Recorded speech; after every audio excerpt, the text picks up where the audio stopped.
नमस्ते साथियों, कैसे हैं आप लोग। आशा करता हूं कि आप लोग ठीक तरह से होंगे और अपना अध्ययन ठीक तरह से कर रहे होंगे। भारतीय इतिहास की यात्रा का यह 32वां व्याख्यान है, जिसके अंतर्गत हम संगम वंश के बारे में अध्ययन करेंगे, जिसे हम विजयनगर साम्राज्य के अंतर्गत पढ़ते हैं। हम देखते हैं कि 31वें व्याख्यान में हमने तुगलक वंश के बारे में अध्ययन किया, जो कि दिल्ली सल्तनत के अंतर्गत आता है। दिल्ली सल्तनत का जो शासनकाल था वह उत्तर भारत में चल रहा था, और इसी समय जो समकालीन स्थिति थी, दक्षिण भारत में संगम वंश की स्थापना होती है और विजयनगर साम्राज्य की भी स्थापना होती है। तो हम देखते हैं कि जिस प्रकार हम दिल्ली सल्तनत का अध्ययन कर रहे थे, उसी समय जो समकालीन स्थिति है उत्तर एवं दक्षिण भारत की जो स्थिति रही, उसको समझने का प्रयास हम करते हैं। और उसी प्रकार जो समय था, उस समय में जो भारतीय क्षेत्र में जो भी घटनाएं घट रही थीं, उनको कनेक्ट करने के लिए हम यह अध्ययन करते हैं। तो प्रारंभ करते हैं इसी समय की स्थिति, जो कि दक्षिण भारत में थी, संगम वंश में। और इस वंश के अंतर्गत हम कुछ शासक जो प्रमुख रहे उनके बारे में अध्ययन करेंगे। व्याख्यान प्रारंभ करने से पहले आज के व्याख्यान की रूपरेखा को समझ लेते हैं। इसके अंतर्गत हम संगम वंश, यानी जिसे विजयनगर साम्राज्य के अंतर्गत आता था, इसके बारे में अध्ययन करेंगे। इसके प्रमुख शासक देवराय प्रथम के बारे में अध्ययन करेंगे।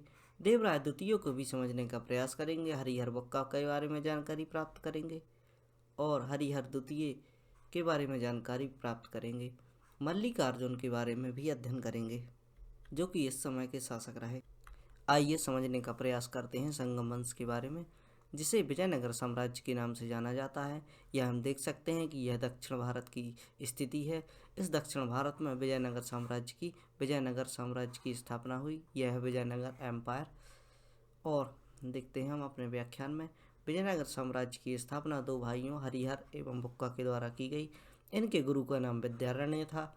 माना जाता है कि जिस प्रकार मौर्य काल में चाणक्य द्वारा अपना राज्य स्थापित करने के लिए उनके लिए चंद्रगुप्त मौर्य के लिए तैयार किया गया था, उसी प्रकार विद्यारण्य द्वारा अपने दो शिष्यों को तैयार किया गया था।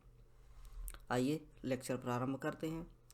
1336 हम देखते हैं कि इस समय पर मोहम्मद बिन तुगलक, जो कि दिल्ली सल्तनत के तुगलक वंश के अंतर्गत आने वाले शासक हैं, यह राज कर रहे थे। उसी समय पर दक्षिण भारत में दो भाइयों हरिहर एवं बुक्का ने अपने पिता संगम के नाम पर संगम वंश की नींव डाली। हरिहर बुक्का, इनके पिता का नाम संगम था और अपने पिता के नाम पर ही इन्होंने संगम वंश की नींव डाली। इस प्रकार हम देख सकते हैं कि इस समय की जो स्थिति थी वह पितृसत्रात्मक थी, यानी पिता को महत्व दिया जाता था। अपने पिता के नाम पर इन्होंने अपने वंश का नाम संगम वंश रखा था। संगम वंश के शासक हरिहर बुक्का ने साम्राज्य की स्थापना की, जो इतिहास में विजयनगर साम्राज्य के नाम से जाना जाता है। जैसा कि हम पढ़ ही चुके हैं, विजयनगर साम्राज्य जो संगम वंश है, विजयनगर साम्राज्य के नाम से जाना जाता है। इस साम्राज्य पर 4 वंशों ने राज किया, जो कि इस वंश पर 4 वंशों ने शासन किया। उनके बारे में हम क्रमबद्ध अध्ययन करेंगे, जो कि अपने आने वाले व्याख्यानों में हम इसका अध्ययन करेंगे। पहले हम देखते हैं संगम वंश के बारे में, जो कि हम व्याख्यान कर रहे हैं, इसी में अध्ययन करेंगे। इसके बाद हम सालुब वंश, तुलुक वंश एवं आरवीडू वंश के बारे में अध्ययन करेंगे। आज के व्याख्यान में हम केवल संगम वंश को लेकर चलेंगे और आने वाले व्याख्यान में हम बाकी इन 3 वंशों का अध्ययन करेंगे। आइए देखते हैं संगम वंश के बारे में। संगम वंश की स्थापना हरिहर एवं बुक्का ने की थी तथा अपने पिता के नाम पर इस वंश का नाम संगम वंश रखा था, जैसा कि हम पढ़ ही चुके हैं। हरिहर एवं बुक्का ने संगम वंश स्थापित करने की प्रेरणा अपने गुरु विद्यारण्य से ली थी। गुरु के बारे में मैंने आपको बताया है कि इनके जो गुरु थे विद्यारण्य, उन्होंने हरिहर एवं बुक्का के लिए साम्राज्य की स्थापना करने के लिए प्रेरित किया था। जिस प्रकार मौर्य काल में चाणक्य द्वारा चंद्रगुप्त मौर्य को तैयार किया गया था, उसी प्रकार विद्यारण्य द्वारा अपने 2 शिष्य हरिहर एवं बुक्का के लिए तैयार किया गया था। हरिहर ने तुंगभद्रा नदी के किनारे विजयनगर साम्राज्य की स्थापना की। बहुत ही महत्वपूर्ण, पेपर में पूछ लिया जाता है और आपको याद रखना चाहिए कि तुंगभद्रा नदी के किनारे इन लोगों ने, जो हरिहर एवं बुक्का थे, इन्होंने विजयनगर साम्राज्य की स्थापना की थी। जो विजयनगर साम्राज्य था, विजयनगर शहर था, वह बसाया था। हम देख सकते हैं कि किस प्रकार की यहाँ पर रचनाएं की गई हैं, किस प्रकार की यहाँ पर जो मंदिर बनाए गए हैं और अपना जो साम्राज्य फैला हुआ है बहुत ही कलात्मक है एवं विश्व विरासत श्रेणी में यह शामिल है। हरिहर हरिहर प्रथम ने अपनी राजधानी अनगोंडी वैनकोंडा को बनाया था। अनगोंडी जिसे वैनगुंडा भी कहा जाता है, हरिहर ने इसे अपनी राजधानी बनाया था। बुक्का प्रथम ने पांड्य शासकों को पराजित कर मदुरई को अपने राज्य में मिला लिया था। मदुरई जो कि बहुत ही प्रमुख क्षेत्र था, जिस पर पहले ही पांड्य शासक राज कर रहे थे। पांड्य शासकों के बारे में हमने अपने पिछले व्याख्यान में अध्ययन किया है, तो उनके बारे में आप जाकर देख सकते हैं। तो पांड्य शासक जो यहाँ पर राज कर रहे थे, उनसे बुक्का प्रथम का डिस्प्यूट होता है और बुक्का प्रथम के द्वारा पांड्य शासकों को पराजित कर मदुरई को अपने राज्य में मिला लिया जाता है। इन दोनों के शासनकाल में वेदों की व्याख्या करने वाला एक व्यक्ति था जिसे कहते थे सायरण।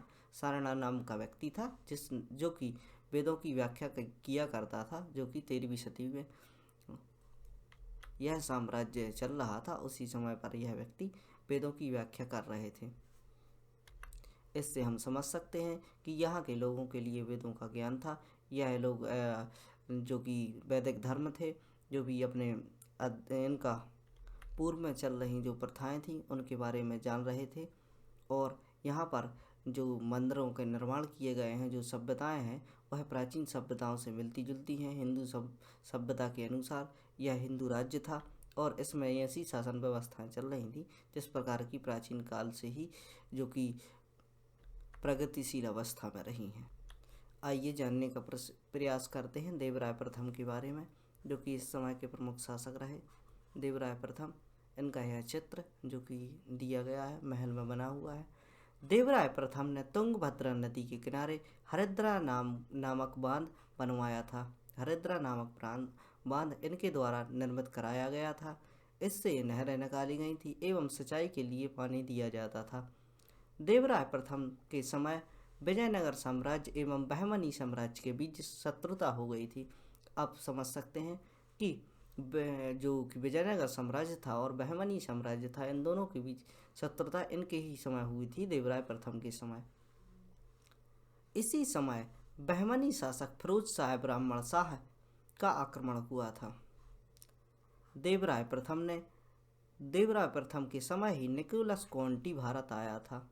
आपके लिए प्रश्न, निकोलस कॉन्टी किसके समय भारत आया था? जो कि विदेशी यात्री था, निकोलस कॉन्टी किसके समय पर? देवराय प्रथम के समय पर भारत आया था। अब जानकारी ले लेते हैं देवराय द्वितीय के बारे में। देवराय द्वितीय संगम वंश का सबसे शक्तिशाली शासक था। यह भी आपसे प्रश्न पूछा जा सकता है कि संगम वंश का सबसे शक्तिशाली शासक कौन था? तो वह था देवराय द्वितीय। इसे गजबेटकर की उपाधि भी दी जाती है। गजबेटकर की उपाधि, गजबेटकर का अर्थ होता है 100 हाथियों को मारने वाला, इसलिए इसे गजबेटकर की उपाधि दी जाती है। जैसा कि हम समझ सकते हैं शक्तिशाली था, इसी प्रकार हम अनुमान लगा सकते हैं कि जो गजबेटकर की उपाधि है 100 हाथियों को मारने वाले, इस प्रकार की उपाधि किसको दी जा सकती है? तो देवराय द्वितीय के लिए दी जा सकती है। इसे इम्माड़ी देवराय भी कहा जाता था। 3 बातें याद रखिए इसके बारे में। देवराय द्वितीय यह सबसे शक्तिशाली शासक थे, गजबेटकर की उपाधि धारण की थी एवं इम्माड़ी देवराय भी इन्हीं को कहा जाता था। और देवराय प्रथम के लिए आप समझ सकते हैं कि इन्होंने हरिद्रा नामक बांध बनवाया था, जो कि तुंगभद्रा नदी पर बनाया गया था। और कृषि से संबंधित कार्य एवं नहरों का विकास किसके द्वारा किया गया था? ये जो कि देवराय प्रथम के द्वारा किया गया था। और इनके लिए जो थिंक है ये कहाँ से ली गई थी? जो कि गयासुद्दीन तुगलक थे, मोहम्मद बिन तुगलक के पहले शासन कर चुके थे। उन्होंने उत्तर भारत में नहरों का निर्माण करवाया था। हम समझ सकते हैं कि वहाँ से ये लोग टेक्निक लेते होंगे कि जो भी योजनाएं एक क्षेत्र में चलती हैं उनको देखकर दूसरे क्षेत्र में भी उसी प्रकार की योजनाएं चलाई जाती हैं। इस प्रकार उत्तर भारत में जो कि नहरों का निर्माण किया जा रहा था गयासुद्दीन तुगलक के द्वारा, उसी प्रकार देवराय प्रथम के द्वारा यहाँ पर दक्षिण भारत में यह कार्य किए गए एवं बांध का निर्माण कराया गया एवं इरिगेशन से संबंधित, कृषि से संबंधित कार्य किए गए थे। आगे देखते हैं। इसके समय ईरान का राजदूत अब्दुल रज्जाक भारत आया था, जो कि देवराय द्वितीय है। इनके समय जो ये था, ईरान का राजदूत कहाँ पर आया था, भारत आया था। और देवराय प्रथम के समय निकोलस कॉन्टी आया था और देवराय द्वितीय के समय पर अब्दुल रज्जाक भारत आया था।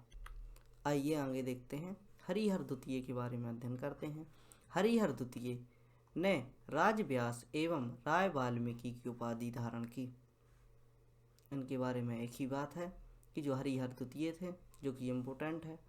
ऐसी बातें तो बहुत सारी होती हैं, लेकिन जो आपके लिए इम्पोर्टेंट है वह जानना आवश्यक है। मल्लिकार्जुन, इसे प्रोण देवराय भी कहा जाता है। मल्लिकार्जुन जो कि प्रमुख शासक रहे, इतनी इनके बारे में जो जानकारी है यह प्रमुख है, क्योंकि इन्हें प्रोण देवराय के नाम से जाना जाता है। प्रोण देवराय, यह प्रश्न बनने की संभावना है। जो भी जहाँ भी मैं आपको यह बोलता हूँ कि प्रश्न बनने की संभावना है, उस बात को आप नोट करते जाइए। प्रोण देवराय की उपाधि किसे दी जाती थी? वह मल्लिकार्जुन को दी जाती थी। इसके समय चीनी यात्री महुयान, जो चीनी यात्री है महुयान, जो मल्लिकार्जुन के समय पर भारत आया था। हम देखते हैं कि देवराय प्रथम के समय जो यात्री आया था वह आया था निकोलस कॉन्टी। अब्दुल रज्जाक आया था देवराय द्वितीय के समय पर, और मल्लिकार्जुन के समय पर यह महुयान नाम का यात्री, चीनी यात्री भारत आया था। और एक बात और इनके बारे में, इन्हें प्रोण देवराय भी कहा जाता था। प्रोण देवराय, प्रोण का मतलब होता है यंग। इसके सामंत इसके बस में न होने के कारण यह शासन करने में असफल रहा। हम देख सकते हैं कि इसके बारे में एक छोटी सी, जैसे हम ट्रिक बनाते हैं कि जो यंग लोग होते हैं उनके बस में कुछ भी नहीं होता, लेकिन यह अव्यवस्थित होते हैं। उसी प्रकार जो प्राणदेवराय थे, यह सिंसियर नहीं थे, और इनके जो बात वो सामंत हुआ करते थे वह इनके बस में नहीं थे, वो अपने आप से कार्य कर रहे थे। इस कारण जो शासन की व्यवस्था है इनके हाथ से चली गई और शासन चलाने में यह असफल रहे। जैसा कि हम देखते हैं कि जो भी वंश होता है, इनके जो आखिरी के शासक होते हैं वह अयोग्य साबित होते हैं। इसी प्रकार जो प्रणदेवराय थे वह अयोग्य साबित हुए, और संगम वंश का पतन इन्हीं के शासनकाल से प्रारंभ हो गया था। संगम वंश का जो अंतिम शासक हुआ वह था विरूपाक्ष, जो शासन है जो अव्यवस्थित हो चुका था, घिसट घिसट के चल रहा था। तो अंतिम शासक इसके विरूपाक्ष द्वितीय हुए, जिसको नरसिंह सालों ने मारकर सिंहासन पर अधिकार कर लिया। यहाँ से हम देखते हैं कि दूसरे वंश का आगाज हो जाता है। जो नरसिंह सालों है वह विरूपाक्ष, जो कि संगम वंश के अंतिम शासक होते हैं, उनके लिए पराजित कर देते हैं और सिंहासन पर अपना अधिकार कर लेते हैं, एवं सालुक वंश की नींव रखी जाती है। संगम वंश का अंतिम शासक विरूपाक्ष द्वितीय को माना जाता है। इस प्रकार हम देखते हैं कि जो हमारा संगम वंश है वह यहाँ पर समाप्त होता है और सालुक वंश का आगाज होता है। सालुक वंश के बारे में हम अपने आने वाले अगले लेक्चर में अध्ययन करेंगे। इतनी जानकारी आपके लिए सफिशिएंट है। रोज पढ़ते जाइए और चीज़ों को समझने का प्रयास कीजिए। एक साथ समझने का प्रयास करेंगे तो आप भूलने की बहुत ही संभावनाएं होती हैं, और जितना बन सके उतना रिवीजन करते रहिए। अध्ययन जारी रखना चाहते हैं उन तक यह चीज़ें पहुंचाने का प्रयास कीजिए। उनके लिए यह चीज़ें शेयर कीजिए, सब्सक्राइब कीजिए। धन्यवाद।